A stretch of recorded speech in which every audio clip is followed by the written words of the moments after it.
Can we start with the first? This is not news hour, okay? When I'm telling you an answer, you can't ask me another question. You're making a cardinal mistake, Sadhguru. You have a different package here. So it's okay to have fear, it's okay to be insecure. These are the four things, Sadhguru, that we are told to get rid of. Who is your guru? Why should I reveal? If I give you tools for transformation, the only thing is to learn to use the tools, that's all.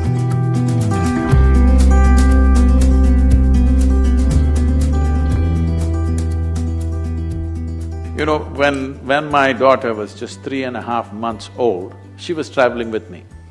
One hand on her and my right leg is always full down, and I drove across the country and she grew up like this with me till she's 5, till she went to school. Every day we are in a different home, staying with all kinds of people, everybody wants to teach her something. I said, one rule is nobody will teach her anything. No ABC, no 1, 2, 3, no Mary had a little lamb, because I don't care whether Mary had a lamb or not. So you won't believe, nobody taught her anything. By the time she's 18 months, she fluently speaks 3 languages because she's all ears, because nobody talks to her. She just grasps everything around her because nobody is teaching her anything. And she grew up like this, and when she was 12, 13 years of age, one day she came up to me. She just came back from school, disturbed about something there, and she said, "You're teaching everybody so many things, you're not telling me anything." I said, "Well, I don't do anything unsolicited. Here you come now, let's see." So this is all you need to know. So what I want to know is how human you are. Let me tell you, this is how human I am. I haven't finished my question. No. I want to know how human you are, Sadhguru. Because, and the reason I'm asking you this is because very often we want to be guided by people who we feel have transcended the insecurities of humanity. So I want to know whether you're scared of something. I want to know whether you experience fear, and I would also like to know whether you have attachments. Can we start with the first? Let me finish this. This is not news hour, okay? When I'm telling you an answer, you can't ask me another question.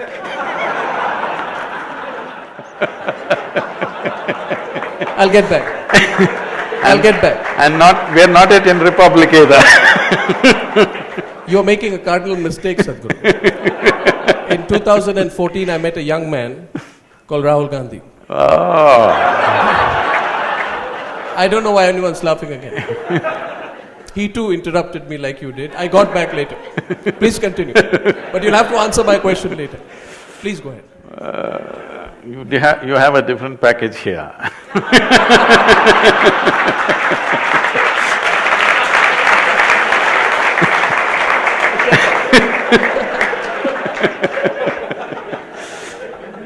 So, I will come to that. I'm very much going towards that. So the girl comes to me and says this, then I say, "See, this is all you have to know. Never look up to anybody." She looks at me, "What about you?" kind of thing. I said, "Not even me. Never look up to anybody. Never look down on anybody. This is all the teaching." If you don't look up to anything, if you don't look down on anything, you will see everything just the way it is. If you see everything just the way it is, you will navigate your life effortlessly. That's all it takes. Now, how human am I? You just now use the word human, and almost everybody, everywhere I go, they use the word human, always referring to the limitations of being human, never talking about the immensity of being human. "Oh, I'm only human." But why are you not saying, "I'm human"? You're on top, you're the top species on the planet. You're supposed to be on the top of the pile of all the species. Why people are saying, "I am only human" is because they're suffering themselves like no other creature. Not an ant or an elephant suffers themselves as human beings do. If their stomach is full, they're fine. For human beings, stomach empty, only one problem, stomach full, 100 problems. The reason is this is an evolutionary thing. It's an evolutionary thing that what you call as your cerebral flower, this brain, is new to you. In the evolutionary scale of things, it is a new happening, this intellect. And most people have not figured how to handle it. They're not suffering the world, they're suffering their own thought and emotion most of the time. Why is it? Your education systems did not even teach you how to handle your thought, how to handle your emotion. Now, the moment you say you're human or not, first thing, the next question somebody will ask is, can I pull a gold chain from thin air? Can I do something else? Or can I pull out a rabbit from the vessel? Or can I pull a pigeon out of my pocket? If I pull a pigeon out of my pocket, what will you have? You will have a bird, I'll have a shitty pocket. This is not going to change anybody's lives. I will show you a miracle. I will show you people who are full-on activity, not people who are sitting in some cave. Full-on activity, all right? 20 hours a day, 7 days of the week, we're all on. I'll show you people for 5, 10, 15 years. They've not had a moment of anger, agitation, irritation, nothing. They live joyfully, blissfully. This is the miracle the world wants. This is the miracle the humanity needs. If this happens to you, you will not refer to human as a limitation. You will talk about human as a huge possibility. My question was about whether you need to transcend a few things. I personally think it's all right. It's good to feel fear, it's good to have insecurities, it's good to be attached. But what we are constantly told is to be guilty about fear, to be worried about expressing or being open about… That's multiplying the problem. Now you have fear, now you have guilt. Sadhguru, I listen to you. I still watch news hour, so what can I do?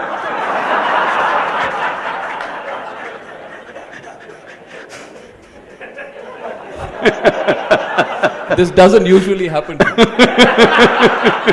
But Rotary Club, well, okay, so you made me forget my question. My point was that we are constantly told to be embarrassed about our insecurities, right? We are told not to have attachments. We are constantly told that in our lives and in our own Hindu philosophies and other philosophies to lose attachments. I want to know why this is necessary, which is why I asked you, because you were described as an enlightened soul, which I know you are. I asked you whether an enlightened soul like you feels insecurity, experiences attachment. See, why this has come up is because people have a selective sense of involvement. This is what I said when I said, do not look up to anything, do not look down on anything. This is because if you look up to something, you will exaggerate. If you look down on something, you will exaggerate the negative.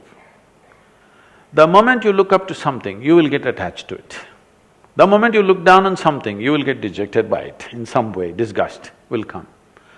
So these emotions of fear, insecurity, attachment, detachment, everything is a consequence. Shall we handle the source or shall we handle the consequence? People are always busy handling the consequence. They're telling you, trim your fear. Can you trim it? No way is it going to work. Now you're flipping on the other side and saying, we need not be ashamed of it, let's have it. Is it a pleasant experience, I'm asking? Is fear, insecurity, guilt, whatever, is it a pleasant experience?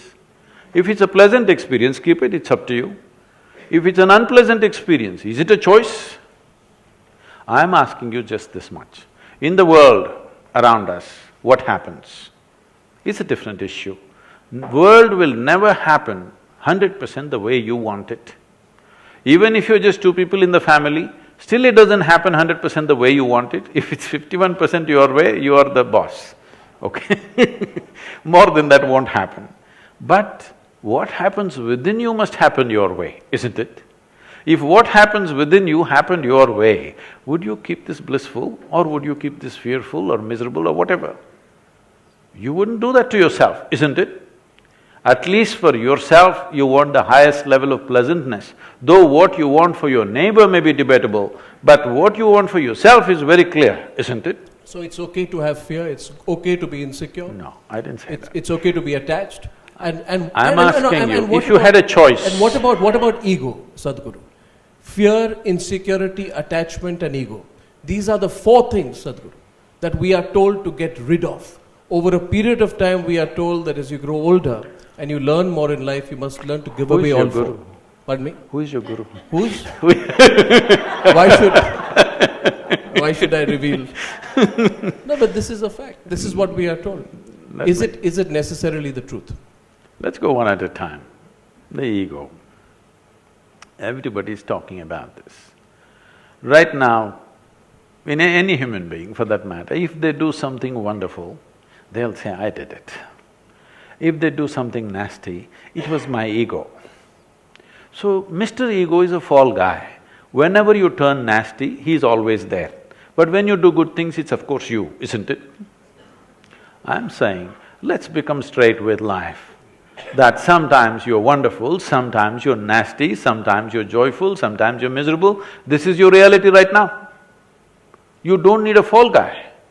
This much sincerity we must bring into our lives, that what happens from within me is me and nobody else but me. If you come to this much, now if you see you're fearful or you're miserable or you're frustrated or you're depressed, if you see it's all because of me, would you not want to change it? Would you not want to change it? 100%. Now, I want to change it, how? Now you're asking for tools. That is why I'm here just giving you tools for transformation. Because tools are important in human life. As human beings, we are dominating the planet only because of our ability to use tools. Otherwise, probably a colony of ants or a pack of dogs could dominate human species. But we can use tools. The power of tools is such. Right now, if I ask you to unscrew a little screw in this furniture, you may lose all your nails, it'll not come out. You may lose some of your teeth, it'll not come out. If I give you a little screwdriver, it'll come out. So similarly, to handle the inner dimensions, there are tools. These tools… this is the USP of this country, which is all messed up right now, that people have not presented it properly. If I give you tools for transformation, the only thing is to learn to use the tools, that's all. You don't have to believe any philosophy, you don't have to adhere to any ideology, you don't have to look heavenward because you don't know in which direction it is. People are looking up. After all, you're sitting on a round planet and the damn thing is spinning all the time. If you look up, you're inevitably looking up in the wrong direction.